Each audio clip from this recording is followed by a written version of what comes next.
Good morning all student, कैसे हैं आप सब लोग। चलिए, मैं आपका अपना टीचर गुलशेर गौड़ आज मैं आप लोगों के लिए लेकर आया हूँ भारतीय साक्ष्य अधिनियम 1872, इंडियन एविडेंस एक्ट 1872। आप लोगों को पता है आज शनिवार है और आज की जो हमारी क्लास है वो PCSJ से संबंधित जितने भी हमारे एग्ज़ाम हैं, चाहे वो आपका किसी भी स्टेट लेवल का हो, यूपी का हो, उत्तराखंड का हो, Jharkhand, Chhattisgarh, Rajasthan, all state, APO all state, SJS all state, जितनी भी कुल मिलाकर ये है न्यायिक परीक्षा है, हमारी न्यायिक क्षेत्र की परीक्षा है, जिनमें भी हमारा इंडियन एविडेंस एक्ट आता है या भारतीय साक्ष्य अधिनियम आता है, उन सब के लिए आज की class most very very important. और आप लोग देख रहे होंगे कितनी कंटिन्यूटी के साथ हम आप लोगों को क्लास उपलब्ध कराते हैं। कोई भी दिन बिल्कुल ऐसा नहीं है जिसमें आप लोगों को क्लास ना दी जाती हो। जनरल स्टडी की क्लास आपके लिए कंटिन्यू लगातार चल रही है, प्रत्येक दिन चलती है, अलग अलग सब्जेक्ट की चलती है। करंट अफेयर की क्लास आप लोगों के लिए एक हफ्ते में एक बार अभी कराई जा रही है और आने वाले समय में प्रत्येक दिन आपको करंट अफेयर की क्लास उपलब्ध कराई जाएगी। आप और बाकी आपको टेस्ट वगैरह भी कंटिन्यूटी के साथ कराए जा रहे हैं संडे में। तो आप लोग निश्चित हो के हमारे साथ जुड़े और ज़्यादा से ज़्यादा लोगों को जोड़ने का प्रयास करें। और अगर आप हमारे यूट्यूब चैनल पर नए हैं और आपको हमारी प्रत्येक दिन की क्लास अच्छी लगती है और हमारा शेड्यूल अच्छा लगता है, बिना फीस दिए आपको तैयारी करनी अच्छी लगती है, फ्री तैयारी कराई जा रही है, बिल्कुल निश्चित हो कि आप हमारे साथ जुड़े, कोई पैसा नहीं है इस प्लेटफॉर्म पर। तो आप हमारे चैनल को सब्सक्राइब कर लीजिएगा, लाइक और शेयर इस वीडियो को ज़्यादा से ज़्यादा करें और एक प्यारा सा कमेंट आप जरूर करें। चलिए आइए देखते हैं। टॉपिक है हमारा भारतीय साक्ष्य अधिनियम 1872, Indian evidence act 1872। Test number 28 है। इससे पहले हमारे 27 टेस्ट हो चुके हैं। आप अपनी तैयारी को जज करें, अपनी तैयारी को आगे बढ़ाएं, अपने गोल, अपने लक्ष्य को ध्यान में रखते हुए हमारे साथ जुड़े और जो भी आपने पढ़ा है उसे ये देखें कि उससे हमारे कितने नंबर आते हैं। तो वो सब प्ले लिस्ट में पड़ी हुई है इससे पहली क्लास, आप वहां से जाकर अपनी तैयारी को देख लें। तो आइए देखते हैं। पहला क्वेश्चन है, भारतीय साक्ष्य अधिनियम की धारा 107 किस संबंध में उपधारणा का प्रावधान करती है। भारतीय साक्ष्य अधिनियम की धारा 107 किस संबंध में उपधारणा का प्रावधान करती है। ए ऑप्शन जीवन के संबंध में, बी मृत्यु के संबंध में, दीर्घ आयु के संबंध में, धर्मजत्व के संबंध में। बताइए, धारा 107 किस संबंध में उपधारणा करती है। ये जो करती है वो करती है जीवन के संबंध में, जीवन के संबंध में। क्लियर है, कोई डाउट। इसके बाद क्वेश्चन नंबर 2, 1872 की किस धारा में दहेज मृत्यु के बारे में उपधारणा दी गई है या दहेज मृत्यु के बारे में प्रावधान किया गया है या उल्लेख किया गया है। ये सब एक ही बात है। ए ऑप्शन धारा 111A में, बी धारा 113A में, सी धारा 113B में, डी धारा 113 में। बताओ, दहेज मृत्यु के बारे में किस धारा में उल्लेख किया गया है। ये किया गया है आपका धारा 113B में। तो आंसर हो जाएगा हमारा सी। कौन सा आंसर हो जाएगा? सी आंसर हो जाएगा। क्वेश्चन नंबर 3, भारतीय साक्ष्य अधिनियम के किस अध्याय में विबंध का उपबंध किया गया है। विबंध, भारतीय साक्ष्य अधिनियम के किस अध्याय में या किस भाग में विबंध का उपबंध किया गया है। विबंध, याद रखना, विबंध का उपबंध किया गया है। ए ऑप्शन अध्याय 8 में, अध्याय 7 में, अध्याय 9 में, अध्याय 10 में। बताइए, वेरी गुड। 1872 के किस अध्याय में विबंध का उपबंध किया गया है। ये किया गया है आपका अध्याय 8 में। क्लियर है? इसके बाद क्वेश्चन नंबर 4, निम्न में कौन सा विबंध से संबंधित नहीं है? कौन सा मामला ऐसा है, कौन सा केस ऐसा है जिसका संबंध विबंध की धारणा से नहीं है? ए, शरद चंद्र डे बनाम Gopal Chandra Laha case. B option, Palwinder Kaur बनाम पंजाब राज्य। सी ऑप्शन, पिकड़ बनाम सीयर्स को केस। डी है कोई नहीं, नन ऑफ दीज। बताइए कौन सा ऐसा केस है जिसका संबंध विबंध से नहीं है? विबंध से नहीं है। इसमें एकमात्र ऐसा केस है पलविंदर कौर बनाम पंजाब राज्य जिसका संबंध विबंध से नहीं है। तो इसमें आंसर रहेगा हमारा B. B is a right answer. Clear? Question number 5, साक्ष्य अधिनियम की किस धारा में सह अपराधी से संबंधित उल्लेख है? साक्ष्य अधिनियम 1872 की किस धारा में सह अपराधी से संबंधित उल्लेख किया गया है कि किसे सह अपराधी माना जाएगा, किसे नहीं माना जाएगा? ए, धारा 32 में। बी, धारा 135 में। धारा 133 में। धारा 141 में। बताइए सह अपराधी से संबंधित किस धारा में उल्लेख किया गया है? यह किया गया है धारा 133 में कि किसे सह अपराधी माना जाएगा और किसे नहीं माना जाएगा। इस सब का उल्लेख धारा 133 में है। क्वेश्चन नंबर 6, भारतीय साक्ष्य अधिनियम की किस धारा में न्यायाधीश साक्ष्य की ग्राह्यता का निर्णय करता है कि ये एविडेंस है या नहीं है? इस बात का जो जज जस्टिफाई करता है वो किस धारा के तहत करता है? धारा 136 के अंतर्गत, धारा 138 के अंतर्गत, धारा 140 के अंतर्गत। बताइए किस धारा में न्यायाधीश साक्ष्य की ग्राह्यता का निर्णय करता है, एविडेंस को फाइनल करता है, मानता है? यह करता है धारा 136। तो आंसर हो जाएगा हमारा ए। क्वेश्चन नंबर 7, 1872 की किस धारा में मुख्य परीक्षा से संबंधित प्रावधान दिया गया है? 1872 की किस धारा में मुख्य परीक्षा से संबंधित उल्लेख किया गया है, प्रावधान किया गया है? ये सब इसी में है।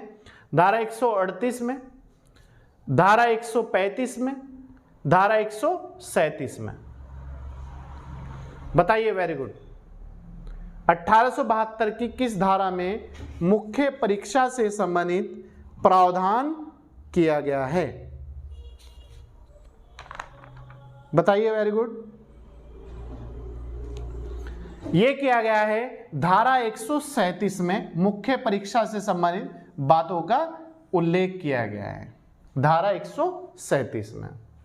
क्वेश्चन नंबर 8, 1872 की कौन सी धारा पक्षद्रोही की बात करती है? कौन सी धारा पक्षद्रोही की बात करती है? ए, धारा 154, धारा 155, धारा 157। बताइए कौन सी धारा पक्षद्रोही की बात करती है? ये करती है धारा 154। ये पक्षद्रोही की बात करती है धारा 154। क्वेश्चन नंबर 9, एक पक्षकार द्वारा अपने ही साक्षी से कब प्रश्न पूछा जा सकता है? एक पक्षकार द्वारा अपने ही साक्षी से किस कंडीशन में या किस अवस्था में या कब, कौन अनुमति उसे प्रश्न पूछने की दे सकता है, कौन उसे अनुमति नहीं दे सकता? अपनी इच्छा अनुसार, मतलब जब भी उसका मन करे तब। बी, न्यायालय की अनुमति से। सी, ए और बी दोनों। डी, कोई नहीं, नन ऑफ दीज। बता, एक पक्षकार अपने ही साक्षी से कब प्रश्न पूछ सकता है? वो सिर्फ और सिर्फ जब उसे न्यायालय अनुमति दे देता है, सिर्फ और सिर्फ उसी स्थिति में वो उससे प्रश्न पूछ सकता है, अन्यथा नहीं, न्यायालय की अनुमति से। तो आंसर हो जाएगा हमारा बी।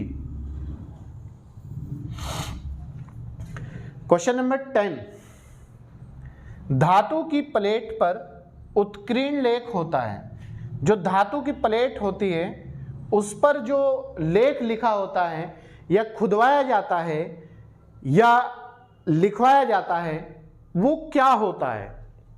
सुसंगत साक्ष्य माना जाता है, बी ऑप्शन। एक परलेख माना जाता है, सी। एक विवादक तथ्य माना जाता है। बताइए, वेरी गुड। क्या माना जाता है वो? एक परलेख माना जाता है। यह माना जाता है एक परलेख। तो आंसर हो जाएगा हमारा B. B is a right answer. इसके बाद नेक्स्ट क्वेश्चन, क्वेश्चन नंबर 11 है हमारा, भारतीय साक्ष्य अधिनियम 1872 लागू नहीं होता। जो इंडियन एविडेंस एक्ट है 1872 वो किस चीज पर लागू नहीं होता? ए ऑप्शन, न्यायालय के सामने पेश किए गए शपथ पत्रों पर, अगर हमने कोर्ट के सामने कोई शपथ पत्र पेश किया है उन पर। मध्यस्थ के सामने कार्रवाई पर, सी। ए और बी दोनों पर, मतलब शपथ पत्र पर भी और मध्यस्थ के सामने कार्रवाई पर भी। डी है कोई नहीं, नन ऑफ दीज। तो इसका आंसर हो जाएगा हमारा सी। ए और बी दोनों पर लागू नहीं होता। ना तो न्यायालय के सामने पेश किया गया अगर कोई शपथ पत्र है उस पर भी लागू नहीं होता, और ना ही मध्यस्थ के सामने कार्रवाई पर भी लागू नहीं होगा। तो दोनों पर नहीं लागू होता। क्वेश्चन नंबर 12, निम्न में किन तथ्यों का साक्ष्य दिया जा सकेगा? निम्न में किन तथ्यों का साक्ष्य दिया जा सकेगा? ए, जो विवादक तथ्य हैं, जो विवादक तथ्य हैं। बी, जो सुसंगत तथ्य हैं।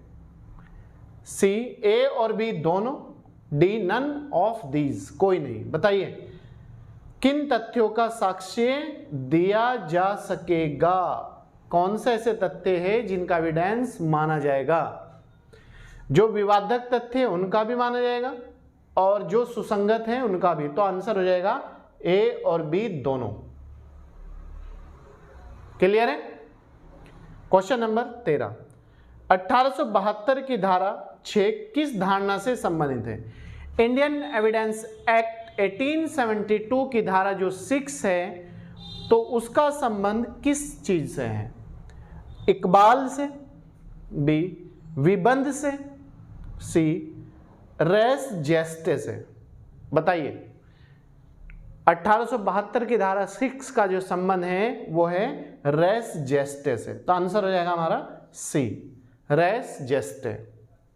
क्वेश्चन नंबर 14, एक ही समव्यवहार के भाग होने वाले तथ्यों की सुसंगति साक्ष्य अधिनियम की किस धारा में आती है? एक ही समव्यवहार के भाग होने वाले तथ्यों की सुसंगति साक्ष्य अधिनियम की किस धारा में आती है? ए, धारा 4, धारा 6, धारा 5, धारा 7। बताइए, वेरी गुड। एक ही समव्यवहार के भाग होने वाले तथ्यों की सुसंगति इंडियन एविडेंस एक्ट की किस धारा के अंतर्गत आती है? यह आती है धारा 6 के अंतर्गत। एक ही चीज का जो भाग होता है उसका जो लेख है वो है धारा 6 में। क्वेश्चन नंबर 15, साक्ष्य अधिनियम की धारा 8 के अंतर्गत, जो इंडियन एविडेंस एक्ट की धारा 8 है उसके अंतर्गत क्या? हेतु सुसंगत है, बी तैयारी सुसंगत है, सी आचरण सुसंगत है, हेतु तैयारी आचरण, डी उपरोक्त सभी, मतलब हेतु भी आचरण भी और तैयारी भी। तो धारा 8 में इन तीनों की बात करी गई है, हेतु की भी बात करी गई है, तैयारी की भी बात की गई है, आचरण की भी बात की गई है। तो आंसर हो जाएगा हमारा डी, ये सभी सुसंगत है। ठीक है। क्वेश्चन नंबर 16, पहचान कार्यवाही है। जो पहचान कार्यवाही है वो क्या है? जो किसी चीज का प्रूफ है, पहचान है, वो क्या है कार्यवाही? सारवान साक्ष्य है, बी संपोषक साक्ष्य है, कोई साक्ष्य नहीं है, श्रुति साक्ष्य है। श्रुति, श्रुति मतलब सुना गया साक्ष्य है, सुना गया एविडेंस है। इसमें पहचान की जो कार्रवाई है वो संपोषक साक्ष्य के अंतर्गत आती है, संपोषक साक्ष्य। ठीक है। क्वेश्चन नंबर 17, किस धारा में असंगत तथ्य भी सुसंगत हो जाते हैं? असंगत जो नहीं माने जाते वो भी सुसंगत मतलब माने जाते हैं। किस धारा के अंतर्गत? धारा 11 में, धारा 10 में, धारा 9 में? बताइए। Very good. किस धारा में असंगत तथ्य भी सुसंगत हो जाते हैं? यह है धारा 11 में। ए आंसर हमारा। क्लियर है। क्वेश्चन नंबर 18, स्वीकृति एक कथन है, मतलब जो एक्सेप्टेबल है वो अपने आप में एक कथन है, जो स्वीकृति है, जो मान्य है, वो एक कथन है। तो ये क्या है? मौखिक कथन है, दस्तावेजी कथन है, एविडेंस। मौखिक मतलब बोलकर, दस्तावेजी मतलब लिखकर, प्रूफ के साथ, इलेक्ट्रॉनिक रूप में अंतर्विष्ट, कोई रिकॉर्डिंग वगैरह। सी डी है उपरोक्त सभी। बताइए। Very good. स्वीकृति एक कथन है, मौखिक, दस्तावेजी, इलेक्ट्रॉनिक रूप में, उपरोक्त सभी।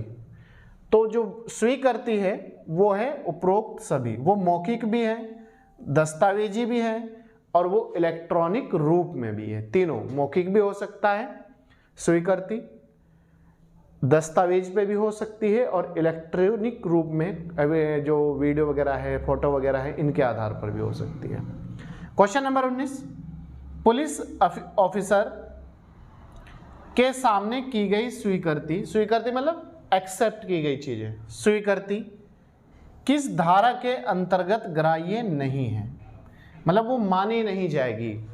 अगर आपको पुलिस ने गिरफ्तार किया है, आपको पुलिस ने गवाही के लिए बाध्य किया है या नहीं किया, आपने पुलिस के सामने जो गवाही दी है, तो वो किस धारा के अंतर्गत मान्य नहीं होगी? ग्राह्य मतलब मान्य नहीं होगी। धारा 24 में, धारा 25 में, धारा 26 में? बताइए। Very good. पुलिस ऑफिसर के समक्ष की गई स्वीकृति किस धारा के अंतर्गत ग्राह्य नहीं है? यह है धारा 25 में इसका उल्लेख किया गया है कि वो मानी नहीं जाएगी। धारा 25। क्लियर। इसके बाद क्वेश्चन नंबर 20 और लास्ट क्वेश्चन है, स्वीकृतियां है, जो स्वीकृति है वो क्या है? विबंध है, विबंध, निश्चायक सबूत है, निश्चय मतलब फिक्स सबूत है, ए और बी दोनों मतलब विबंध भी है और निश्चायक भी है, डी है कोई नहीं, नन ऑफ दिस। बताइए। स्वीकृति जो है वो है विबंध, तो आंसर हो जाएगा हमारा ए। ए आंसर हो जाएगा विबंध। क्लियर है। तो प्यारे छात्रों ये था आज का हमारा टॉप 20 नंबर का टेस्ट, जो किसी भी ऑल स्टेट न्यायिक क्षेत्र की जो भी परीक्षा है उनके लिए मोस्ट वेरी इंपॉर्टेंट टेस्ट है। आप इसे अच्छी तरीके से पढ़ें और अपनी कॉपी में भी उतार सकते हैं, नोट्स भी बना सकते हैं। आप देखना आने वाली जो आगामी परीक्षा है उनमें आपको कितना बेनिफिट होने वाला है हमारी क्लास से। हमारी क्लास दिन प्रतिदिन, Sunday to Sunday, Monday to Monday, कोई भी दिन ऑफ नहीं है। आप कंटिन्यूटी के साथ जुड़े और ज़्यादा से ज़्यादा लोगों को इस वीडियो को शेयर करें, और अगर आप नए हैं तो लाइक और शेयर और सब्सक्राइब जरूर करें। Thank you.